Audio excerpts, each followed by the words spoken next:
leng ayang sa min nang kathang thi che luang kha ten kha isu nu ka zui a thapa leng tang to na sui lung la mang hel na in izun leng ai ki chu yang min ho le ong ai zua ong ai zua riangan ketu rualo rual kumi zule zua toy lo sela na bangayang bintrati zule ngai ki chubiang min bole kum luang sui anga sei tu kangai ngam yang hoya mi thai sang mai tu rai ra ka bariang don e ka chin lai ve ten adam chuang lawang mi chu ni chan thling po ong ai zua ong ai zua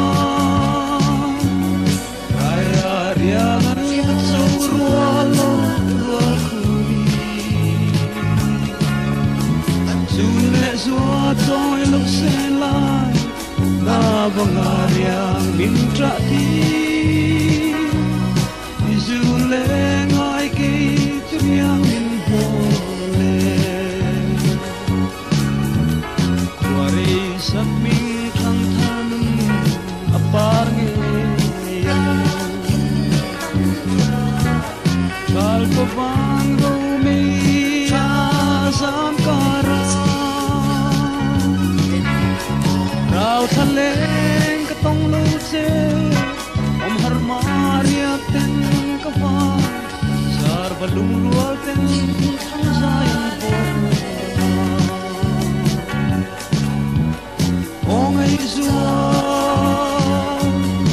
ong ai zua riangan ketu rualo rual kumi zule zua toy lo sela na bangaya bintrati izule ngai ki chubiang min hole zun ngai na bang kan tra beklang lilian Bansang ino silung aleng zual ti Unsul hai lau tem tim tim An lau par mule angao Eng kim belung le kalau tuarang le Ong ai zua Ong ai zua riangan ketu rualo rual kumi zule zua toy lo sela na bangariang bintrati zule ngai ki chubiang min bole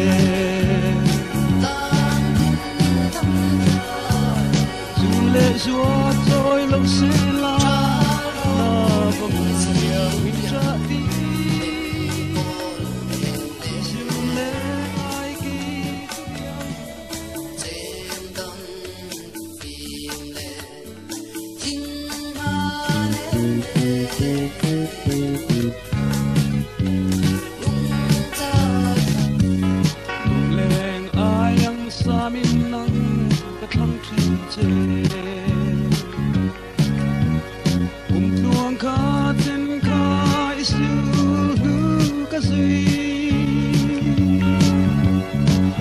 cho va leng tang to na sui lung la mang hel na in izun le ngai ki chu yang min ho le o ngai zua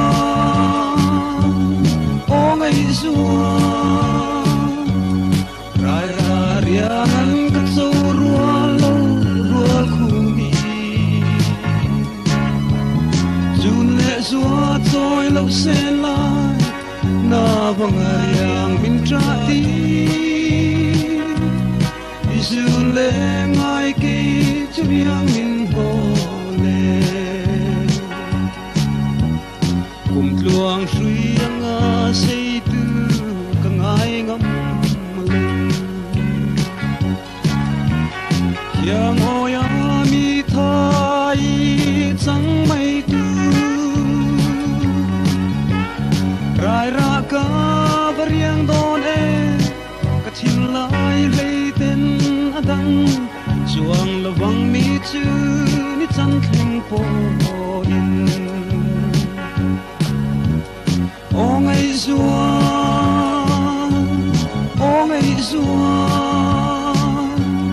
rai ra riangan ka chu rual lo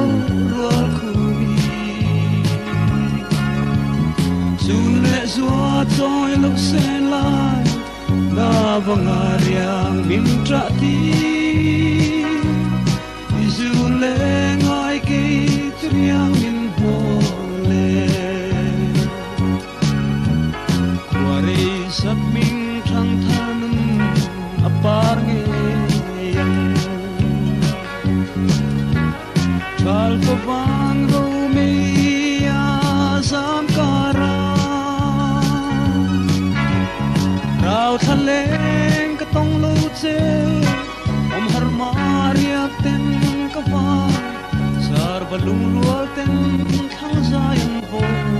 na o ngai zua